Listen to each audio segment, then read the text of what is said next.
Being a traveler in Breath of the Wild is tough work.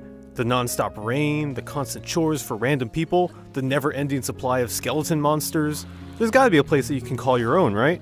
Well, thankfully, there is a way to put a roof over your head, and I'm not just talking about roadside stables. Now, this process is gonna take a little bit of cash, so if you're short on rupees, go watch our video on how to make money in the game. But if your pockets are already deep, let's get that house and grow some equity.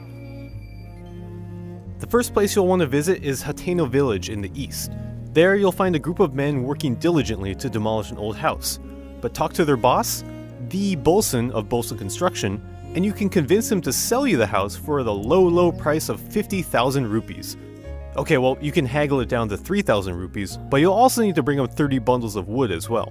So go blow up some trees, hawk some gemstones, and bam! You've got yourself a brand new fixer-upper, to say the least. Initially, the house isn't going to feel too much like a home until you start decorating it with your own stuff. So talk to Bolson again, and he'll offer to build you extras like a bed, gear displays, and even a sign with your name on it. They all cost 100 rupees a piece, so hopefully you've got some money left over after buying the house.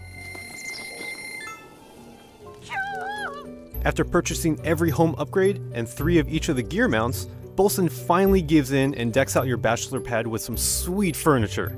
But while Bolson's handiwork looks great, it's not over yet. After completing the house, you'll get the quest from the ground up. It'll send you to visit Hudson, who's over in the Akala region, working hard on building an entire town. He's gonna need your help, obviously, and you're gonna have to round up some more wood and also some workers for him, with the only stipulation being that their names must end in son, because that's just how the Bolson Construction Company rolls.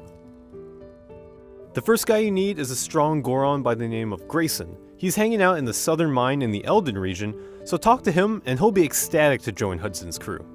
Head back to Terrytown and Hudson will request even more wood. If you're having trouble chopping down trees, head to any stable and you'll typically find an axe perfect for your lumberjacking needs. You'll also need to find him another worker, and this time you'll want to recruit Ronson, a Gerudo. She's over at... right here. You'll repeat this process again for the Rito worker, Vyson, and finally round out the troop with a Zora priest named Capson. It'll all culminate in a wonderful little wedding ceremony for Hudson, but your efforts will be rewarded with more than just a ribbon to cut and some rice to toss. A traveler by the name of Grante will stop by the completed town, and if you talk to him, he'll offer to sell you pieces of rare, high-level gear, granted you've already discovered it. So if you found a piece of barbarian armor, you can actually visit Grante and buy the remaining 2 pieces from him at a somewhat unreasonable price. Also, if you've managed somehow to break your really nice weapons, such as the Hylian shield, you can buy that back from him as well. It's a little expensive, so don't go around shield surfing on it all the time, unless you enjoy coughing up several thousand rupees each time it breaks.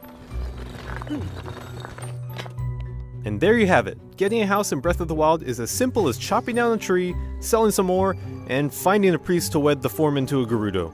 Trust me, it's a lot easier than it sounds. But if you enjoyed this guide, please subscribe to the GameSpot YouTube channel so you can keep up with all the latest Breath of the Wild videos.